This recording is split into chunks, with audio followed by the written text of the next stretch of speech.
Hi, and welcome to Enchantment of Eternity's Game of Thrones video on our favorite and least favorite fan theories.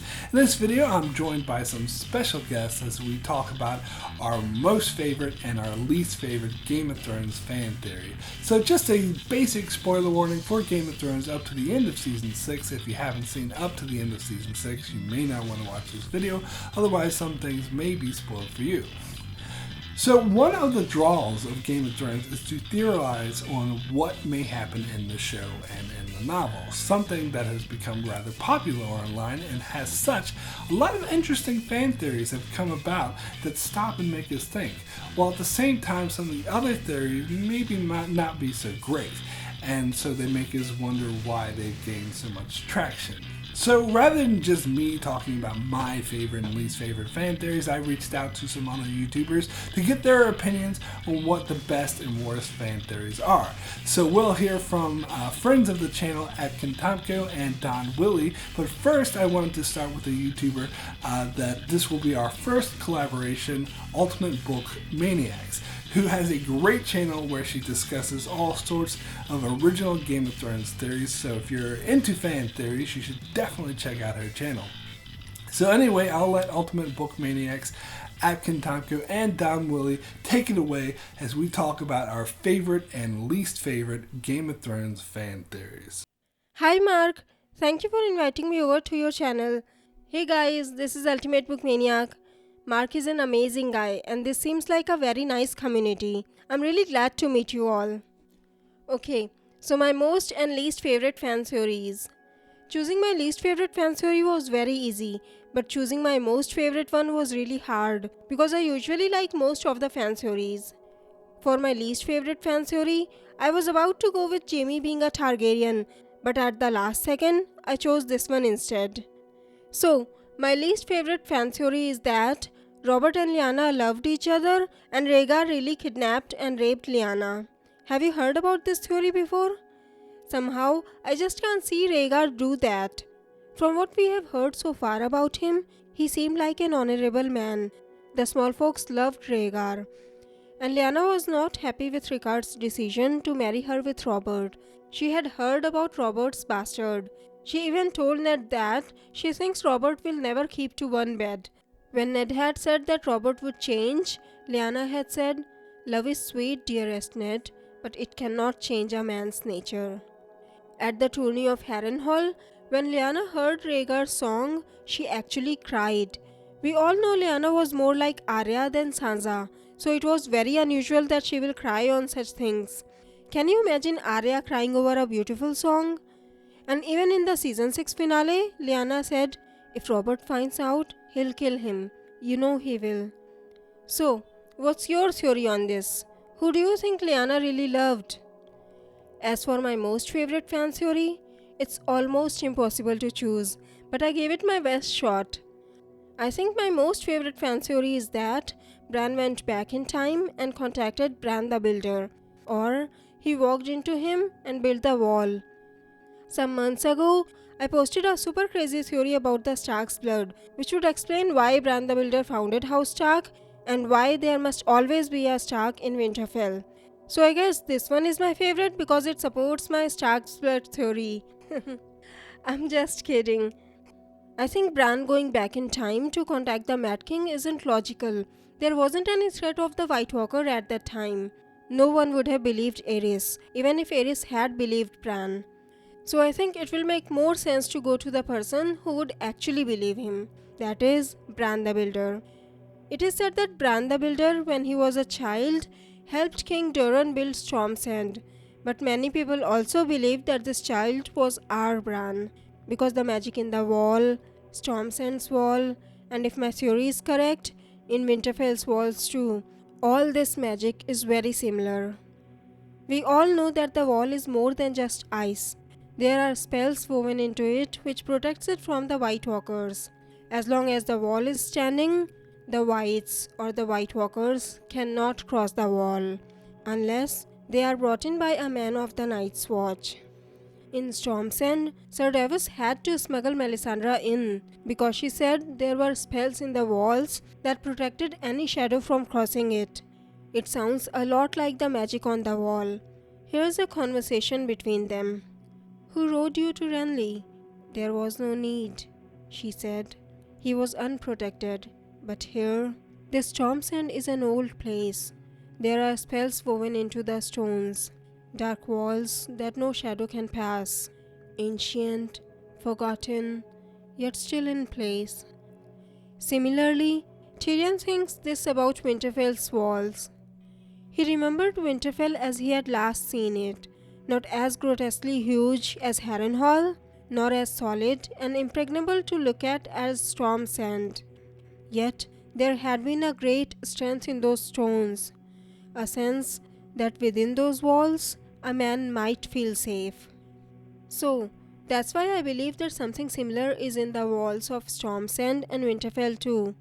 I'll talk more on this in my Howland Reed's role in Jon's birth video. Yes, I know I cheated. I had to give one theory, but I think it fits in the same category, so I guess it will count as one theory. So, these were my most and least favorite fan theories. What are yours? Don't forget to tell us in the comments. And if you like some super crazy unique theories, don't forget to check out my channel. Have a great day. Bye-bye. Hello, this is Akton Tamko, and I'm here to talk about my least favorite and most favorite Game of Thrones fan theories. And I will start first by talking about my least favorite fan theory. Now, if you're familiar with my channel, you may think you know where I'm going to go here. There's been a certain theory that I have been ranting and raving against for the past couple years. I won't say what that theory is, but it involves a certain character whose name begins with a D and ends with an Ario. However, since I've already talked to death about this topic on my channel, I'm actually going to go in a different direction here. In this video, I want to talk about the theory that at the end of the series, Jon and Daenerys will be happily married and ruling the Seven Kingdoms together as one big happy Targaryen family. That isn't to say that I don't think that they will get married, as I actually think a political marriage between these two makes a lot of sense. And I believe that this has been foreshadowed in season 6. But what I am against is this idea that at the end of the series, Jon and Daenerys will rule the Seven Kingdoms together. And in fact, I would take that a step further and say that any theory that involves either Jon or Daenerys ruling the Seven Kingdoms independent of one another at the end of the series is total BS. Jon, of course, would be ruling as a Targaryen if he was ruling at all. And that's the problem I have with those theories. George R.R. Martin has imagined thousands of years of Westerosi history, and yet he chose to begin his story at a particular point in time. Now, I've got to believe there's a reason for that.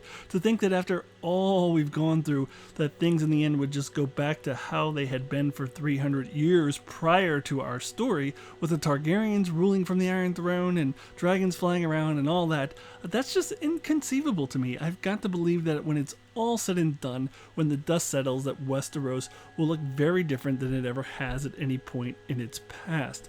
Now, back to this idea in particular of Jon and Daenerys at the end of the series ruling the Seven Kingdoms as this happy married couple. Well, I hate to use the phrase un-Game of Thrones like, because I personally believe that phrase gets way overused, but in this case it would be appropriate. That ending would be very un-Game of Thrones like, and I just don't see it happening. Now, as for the fan theory I do like, I'm gonna go with a classic one. The theory that Jaime's the Valonqar and that he will kill Cersei in a murder-suicide type deal, and that's how the Lannister twins story will come to a close. Now, I'm feeling pretty confident about this as far as the books go. However, when it comes to the show, things could play out a little differently. The Valonqar prophecy was left out of the Maggie the Frog scene in the show, which frees the show up to go in a variety of different directions. I know that many people, Mark included, liked the idea that Arya will finish off her list, and that she will be the one who ultimately kills Cersei on the show. Now, being that there is no Valonqar prophecy in the show, then we don't have to worry about stretching that scene to fit the prophecy, saying that the Valonqar is a gender-neutral term and it refers to little sister and not Cersei's little sister, but Sansa's little sister, so therefore it's Arya's the Valonqar. I've always thought that to be too much of a stretch for my taste. However, in the show, where they have foreshadowed to death that Cersei is on Arya's list and that there is no Valonqar prophecy, then that does make quite a lot of sense for that to happen.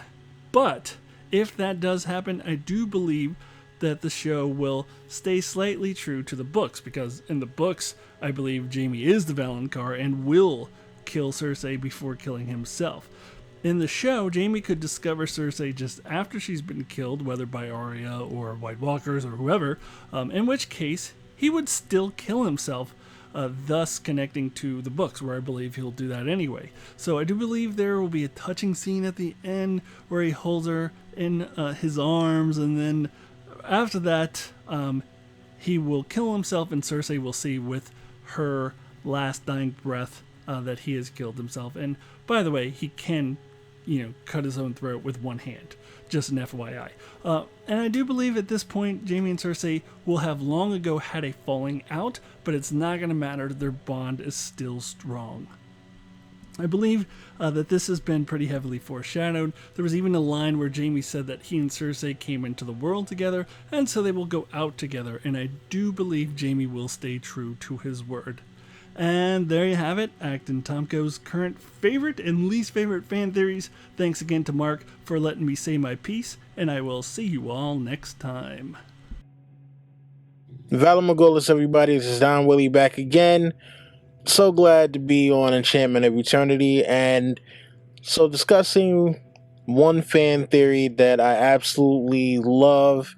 For me, I would have to say it's that Melisandre will become Night's Queen.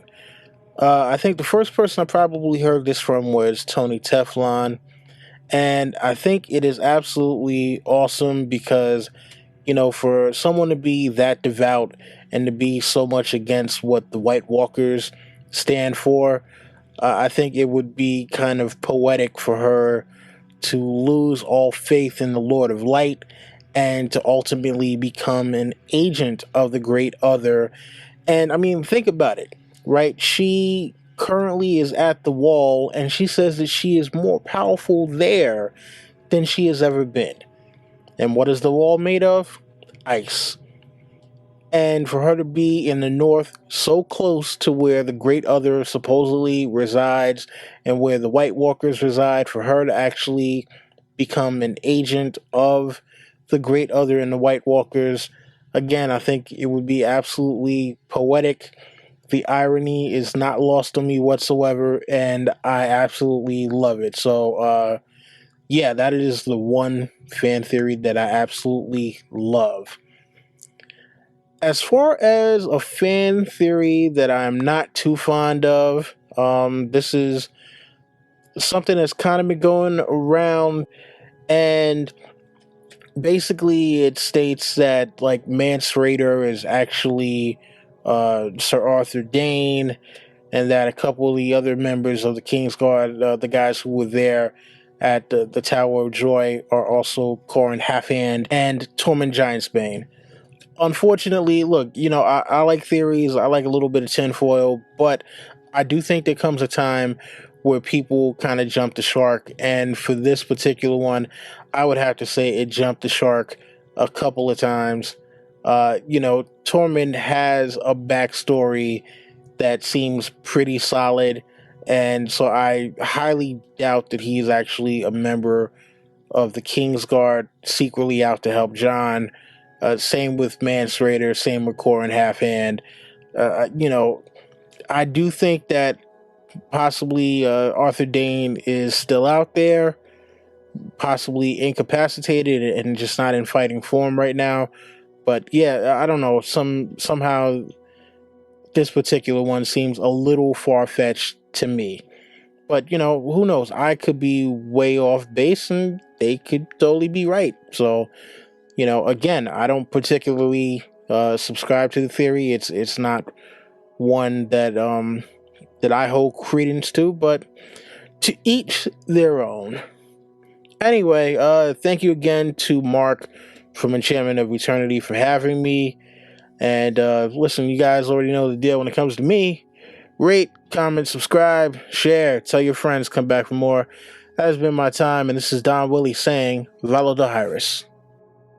Okay, so as far as my least favorite fan theory, I decided to go with the theory that I was never a fan of, and that is the theory that the White Walkers are somehow the good guys and the Three-Eyed Raven is the villain.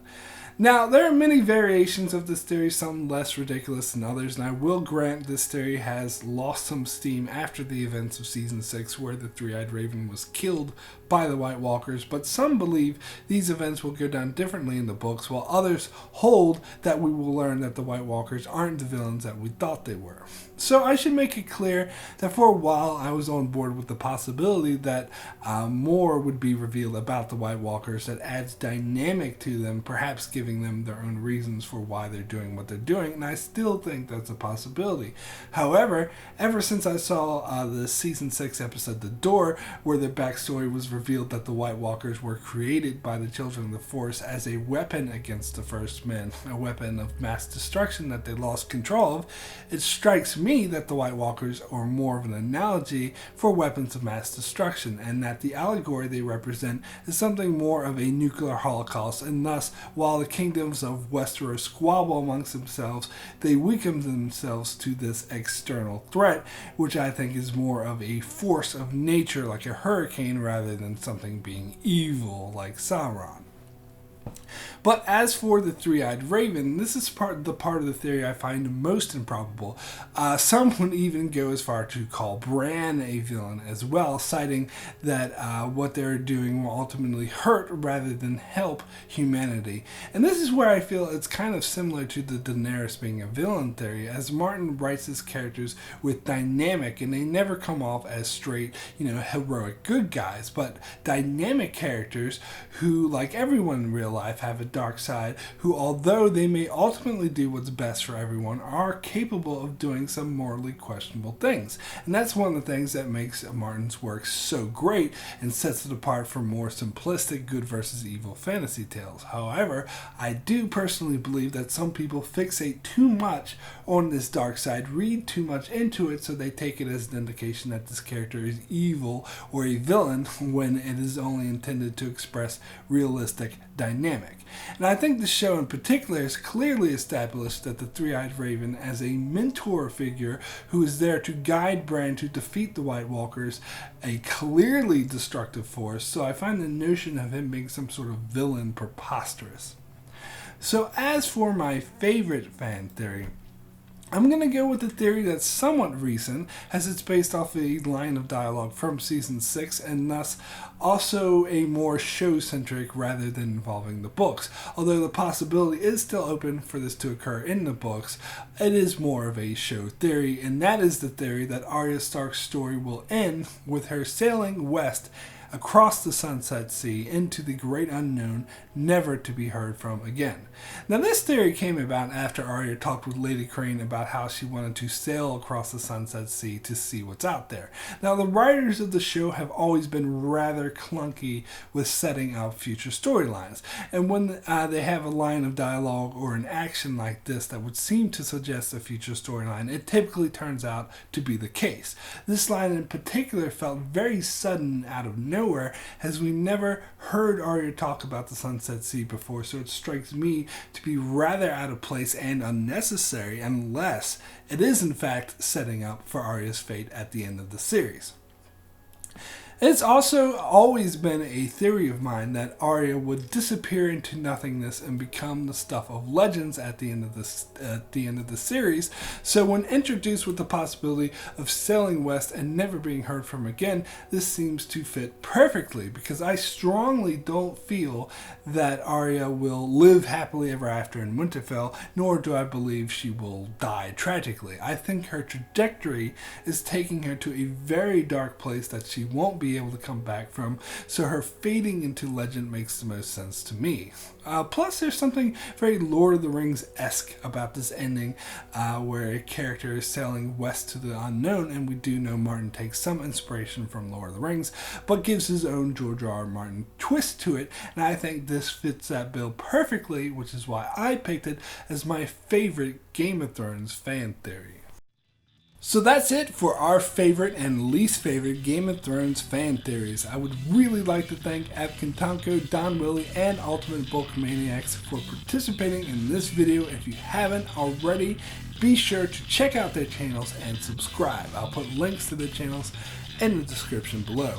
And if you're finding me for the first time, be sure to check out my channel as I continue to do Game of Thrones videos on the lead up to Season 7, as well as many other videos on shows like Star Trek, Better Call Saul, The Expanse, The 100, and more, so be sure to subscribe so you can keep up with all of that. And thanks a lot for watching.